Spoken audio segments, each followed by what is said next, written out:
Okay, so when I think about the DNA or the genomic, basis for life, the molecular basis for life, it's incredibly complex. And the fact that it is a code that seems to be universal for all life, and to function with such breadth of diversity is truly astounding.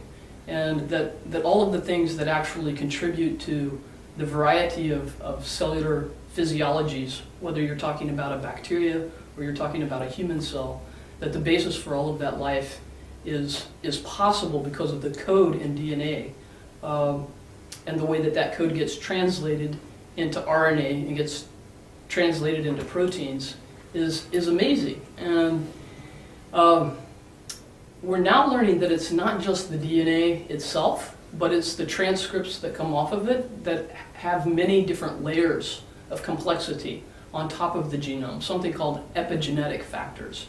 And so we don't just have proteins that come from DNA that codes for proteins, but we have many other regulatory molecules inside the cell that, again, are all encoded from the DNA and all orchestrated at very complex levels. And so it's a system upon system upon system of complexity that even gets us to a single simple cell.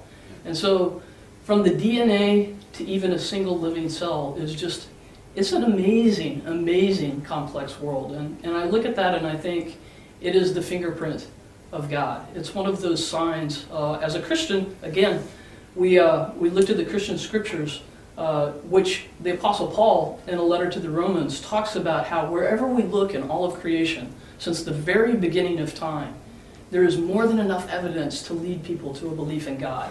And not just a belief in God, but to tell us what God is like, that He is powerful and what His divine nature is like. And so Paul goes on to say, so everyone is without excuse for believing in God, because it's everywhere we look. So whether we're looking at the stars, or the trees, or the inside of a cell, at the DNA molecules, that evidence is just phenomenal.